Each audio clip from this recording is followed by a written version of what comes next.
காமராஜர் கலாம் அறக்கட்டளை 34 பள்ளிக்கூடத்திலிருந்து 1330 குழந்தை செல்வங்களை கொண்டு வந்து ஒரு குழந்தையும் ஒரு திருக்குறள் 1330 திருக்குறளை சொல்லக்கூடிய நிகழ்வுல பேரூர் ஆதீனம் ஐயா சாந்தலிங்க மருதாச்சல அடிகளார் ஐயாவோடு எனது நிகழ்ச்சியில பங்கேற்பதற்கு ஒரு பெரிய வாய்ப்பு.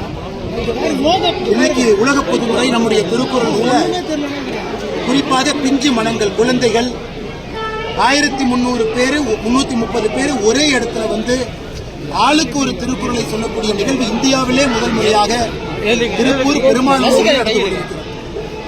இது நிச்சயமாக வெறும் 1330 குழந்தைகள் இல்ல, அவங்க கூட 1330 பெற்றோர்கள் வந்திருக்கின்றார்கள். அதனால் எப்படி நம்முடைய பிரதமர் அவர்கள் திருக்குறளை மூலை முறையெல்லாம் எடுத்துச் சென்று கொண்டிருக்கின்றார்களோ, இன்னைக்கு குழந்தை செல்வங்களும் திருக்குறளை தாங்கள் கற்பது மட்டுமல்ல, இது போன்ற பொது மேடையில வந்து மக்களுக்கும் திருவள்ளுவர் கொடுத்திருக்கக்கூடிய திருக்குறளுடைய பயன் எடுத்து சொல்றாங்க. அதனால இந்த நிகழ்வுல பங்கேற்றதை என்னுடைய பாக்கியமாக பெருமையாக கருதுகின்றேன். நண்பர்களுக்கு அடுத்த கேள்வி பாஜக மாநில தலைவர் அந்த இது தொடர்பாக வந்து வானதி சீனிவாசன் அவர்கள் வந்து உங்களுடைய பெயரை விட்டு ட்வீட் பண்ணியிருக்காங்க. ஸோ அது பல்வேறு கட்சிகளும் பல்வேறு கருத்துக்களை சொல்லிட்டு வராங்க. நீங்க மாநில தலைவராக இருக்கீங்க, இதெல்லாம் எல்லாம் நம்முடைய குடும்பம், எல்லாம் நம்முடைய சகோதர சகோதரிகள், எல்லாம் நம்முடைய தலைவர்கள் தான். அதனால் ட்வீட்டில் எப்படி போட்டாங்க, பேர் அப்படி சொன்னாங்க, பேச்சு அப்படி சொன்னாங்க, அதெல்லாம் யாரும் பொருட்படுத்த போவதில்லை. அது அக்கா வானதி சீனிவாசன் அவர்களாக இருக்கட்டும், அது அண்ணன் நயினார் நாகேந்திரன் அவர்களாக இருக்கட்டும், அண்ணன் ஹெச் ராஜா அவர்களாக இருக்கட்டும், அண்ணன் புன்னார் அவர்களாக இருக்கட்டும், தமிழிசை அக்காவாக இருக்கட்டும், எங்களுடைய ஒரே நோக்கம் பாரதிய ஜனதா கட்சி வளர்ச்சி பாதையில் எடுத்துச் சென்று 2026 தேசிய ஜனநாயக கூட்டணியில் ஆட்சியில் அமர்த்த வேண்டும். அதனால் எப்பொழுதுமே நான் சொல்லுவேன், எந்த விஷயத்தில் ஒரு குற்றத்தை பார்க்க வேண்டும் என்று முடிவு செய்தாலும், எதையாக இருந்தாலும் கூட ஒரு குற்றத்தை கண்டுபிடிக்க முடியும். அதுக்கெல்லாம் எல்லா தலைவர்களும் கூட ஒருமித்த கருத்தோடு பயணம் செய்து கொண்டிருக்கிறார். இந்த வேங்கையல் விவகாரத்தில் இந்த திருமாவளவன் எம்பி கூட அவர் இந்த மாதிரி தமிழக அரசு செயல்பட்டதில்லை ஒரு கருத்து தெரிவிச்சு. இன்னைக்கு திமுக என்றாலே அது ஒரு டிராமா கம்பெனி, நாடக கம்பெனின்னு சொல்லுவோம்.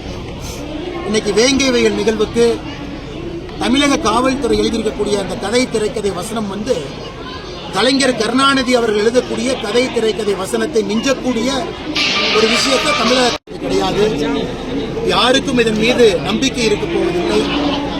வேங்கை வயல் சம்பவம் நடந்து ஆண்டுகளை கடந்து நின்று கொண்டிருக்கின்றோம். இன்னைக்கு ஏதோ சமுதாயத்துக்குள்ள ஒரு பிரச்சனை, அதிலே ஒருவர் இந்த மாதிரி நாங்கள் கலக்க போறோம்னு பேசினாங்க, அதை செய்து காட்டுவதற்காக அவங்க செஞ்சாங்க அப்படின்னு இத்தனை நாட்களா இல்லாத ஆடியோ வீடியோ வெளியே வருது.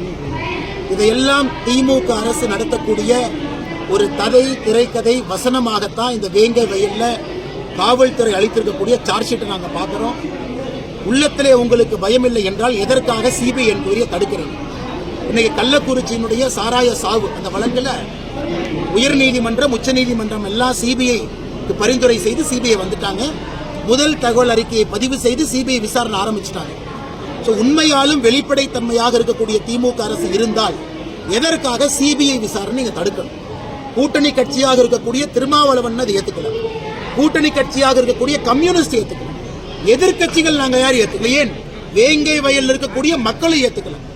அப்ப யாருடைய கண்ணை துடைப்பதற்காக இது போன்ற போலித்தனமான செயல்ல திமுக அரசு ஈடுபட்டிருக்கின்றார்கள் என்பதை அவர்கள் தான் தெளிவுபடுத்தினார். அதிமுக கூட்டணி தொடர்பாக அவர்கிட்ட பேசினாலே போதும், நாங்க ரைடு விட வேண்டியதில்லை அப்படின்ற ஒரு பதிவு பண்ணியிருக்காரு. ரைடு விடுறதுக்கெல்லாம் நயினார் அன்னைக்கு எந்த அதிகாரம் இல்லைங்கண்ணா. அடுத்த கேள்வி, திருப்பூர்ல வந்து அரசு விழாக்கள்ல வந்து இந்துக்களையும் ஆர்எஸ்எஸ் இழிவுபடுத்தியே பேசிட்டு இருக்காங்க, அதை பத்தி உங்களுடைய கருத்து?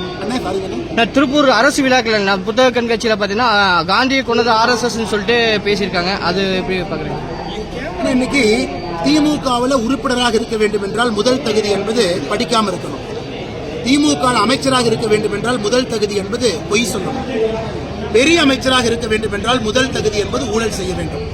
இந்த 3 தகுதிகளும் இருக்கக்கூடிய ஒரு திமுக அமைச்சரோ, திமுகவுடைய எம்எல்ஏவோ, திமுகவுடைய மக்கள் பிரதிநிதியோ ஆர்எஸ்எஸ் தான் காந்தியை கொன்றாங்க என்று பொய் சொல்வதில் எந்த ஒரு புது விஷயத்தையும் நான் பார்க்கிறேன். அவர்கள் பொய்யிலே பிறந்தவர்கள், ஊழல் செய்வதற்காக பிறந்தவர்கள், அடிப்படை அறிவில்லாதவர்கள். அதனால் அவங்க சொல்வதை பெரிதாக பொருட்படுத்த வேண்டாம் என்பது என்னுடைய கேள்வி. அரசு விழாவில் யார் பேசினாங்க?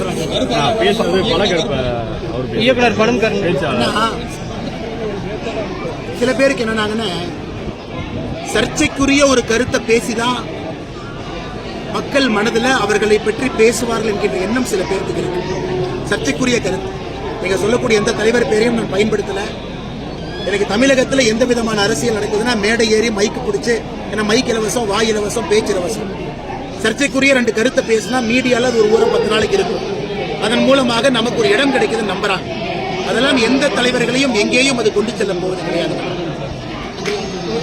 ஓகே.